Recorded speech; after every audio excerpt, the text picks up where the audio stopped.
Weekend के वार पे Elvis Yadav को देखकर अमाल मलिक और साथ ही शहबाज को काफी ज्यादा एल्विस से लगा डर। आवाज तक नहीं निकली इन दोनों की। जी हाँ गाइस, आप लोगों को बता दें कि इस वीकेंड के वार पे एल्विस यादव आने वाले हैं और एल्विस यादव के आने के बाद जो है घर के अंदर का माहौल काफी ज्यादा हिल चुका है, क्योंकि एल्विस यादव ने बाहर की जो चीजें हैं, बाहर जो लोग सोचते हैं घर के अंदर के एक एक इंसान के लिए, वो सारी चीजें जो है बोलते हुए नजर आए एल्विस।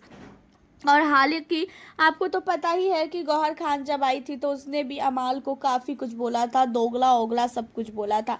एंड अब एल्विस का गुस्सा जो है कहीं ना कहीं शहबाज पे भी फूटा है। शहबाज ने जो है घर के अंदर आने के बाद मृदुल को लेके भी काफी चीजें बोली, और मृदुल और शहबाज के जब वोटिंग हो रही थी तो मृदुल को काफी ज्यादा सपोर्ट यहाँ पे किया था एल्विस की टीम ने। एंड अब यहाँ पे खासकर एल्विस ने बोला उसको, अमाल को, कि अमाल भाई मुझे पहले ये बताओ कि आपको क्या लगता है कि आप इस घर में सबसे स्ट्रांग प्लेयर हो और आपको सबसे ज़्यादा गालियां देने आती है। आपको पता नहीं कि यहाँ पे क्यों नहीं कुछ बोला जाता है। अगर सलमान भाई की जगह मैं होता तो मैं सचमुच आपकी जो है ना ऐसी तैसी कर देता। आप घर के अंदर गालियों के अलावा कुछ करते ही नहीं हो। आपको ऐसा लगता है कि आप जो कर रहे हो वो बिल्कुल सही कर रहे हो एंड बाकी लोग जो कर रहे हैं वो बहुत ही ज़्यादा गलत कर रहे हैं। आपने जब अभिषेक को कुछ बोला तो आप उस समय अपने आप को सही मानते हो कि हाँ भाई मैंने अभिषेक को बोला तो मैंने सही बोला। एंड अभिषेक ने आपको जब जवाब दिया तो आपको ऐसा लग रहा है कि अभिषेक ने जो है मुझे गलत तरीके से जवाब दिया। आपकी पूरी की पूरी टीम इतना ज़्यादा इरिटेट कर देती है ना लोगों को कि वो सामने वाला गुस्से में आ जाए और वो हाथ उठा दे। और आपकी जगह अगर घर के अंदर मैं होता ना तो मैं शायद कभी ऐसी हरकतें करता ही नहीं। और मैं, ऐसा नहीं है कि मैं घर के अंदर नहीं आया हूँ, मैं भी बिग बॉस ओटीटी में मैं रह चुका हूँ और मेरा भी गुस्सा बहुत ही गंदा है, लेकिन मैंने कभी ऐसी हरकतें नहीं की। इतनी गंदी गंदी गालियों का प्रयोग करना, जबकि आपके घर वाले ये वीडियो देख रहे हैं, आपको जो पसंद करता है वो आपकी ये वीडियोस को देख रहा है, वो एपिसोड को देख रहा है, आपके फैंस आपके एपिसोड को देख रहे हैं, और सबके सामने आपकी क्या ही इमेज रहेगी अगर आप इस तरीके से हरकतें करेंगे घर के अंदर। एंड इन सारी चीज़ों को सुनने के बाद बिल्कुल भी जो है अमाल को फर्क नहीं पड़ता है।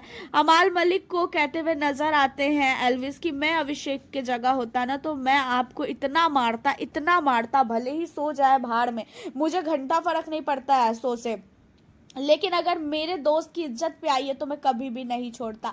आपने घर के अंदर कितनी ऐसी चीज़ें की है, वो सारी चीज़ें घर के बाहर लोग आपको नोटिस कर रहे हैं। कभी बाहर आना और फिर देखना कि क्या क्या चीज़ें आपके लिए बोली गई है। एंड उसके अलावा सहवाज को भी बोला गया कि सहवाज भाई ये बताओ, तुम्हें ऐसा लग रहा है कि तुम काफ़ी अच्छा खेल रहे हो, तुम काफ़ी अच्छा खेल रहे हो, मैं ये नहीं कह रहा हूँ कि तुम गेम नहीं खेल पा रहे हो, तुम बहुत अच्छा खेल रहे हो, लेकिन गेम के साथ ये भी ध्यान रखो कि कभी भी किसी भी इंसान को इस तरीके से मत बोलो कि सामने वाला इतना ज्यादा गुस्से में आ जाए। आपको ऐसा लगता है कि आपने जो भी आज तक घर के अंदर बोली है चीज़ें, वो सारी चीज़ें बिल्कुल करेक्ट है, लेकिन मेरे नज़र में आप हमेशा गलत हो। घर के अंदर इंटरटेन कर रहे हो, बहुत अच्छी बात है, लेकिन इंटरटेन के जरिए आप घर वालों को नीचा दिखा रहे हो, आप सामने वालों को इरिटेट कर रहे हो, आपके मुंह में जो आ रहा है आप वो चीज़ें बोल रहे हो, तो ये चीज़ें तो बिल्कुल भी अच्छी नहीं है। ये चीज़ें करना बिल्कुल छोड़ दो, वरना शायद कहीं ना कहीं जितने ज़्यादा आपको सपोर्ट कर रहे हैं लोग ना, वो आपको कहीं ना कहीं काफ़ी कुछ जो है आप सुनाने लगेंगे। घर के अंदर आप अपनी दम पे तो नहीं आए हो, इस चीज़ों का तो फिर लिखवा लो भाई, ये चीज़ें आपको भी पता है। आप घर के अंदर शहनाज की वजह से आए हो, अपनी इज्जत तो नहीं, अपनी बहन की इज्जत को सोचो। और घर के अंदर कुछ भी कर रहे हो थोड़ा ढंग से करो। घर के अंदर जब आप गए थे तो मुझे बिल्कुल भी बुरा नहीं लगा था, मैंने बोला कि चलो घर के अंदर गया, लेकिन घर के अंदर जाने के बाद जो हरकतें आप कर रहे हो ये चीज़ें बहुत ही घटिया नजर आ रही है। यहाँ पे सहवाज और साथ ही अमाल की एक भी आवाज़ नहीं निकली एल्विस के आगे। आपकी क्या राय है बताएं, मिलती हूँ नेक्स्ट वीडियो।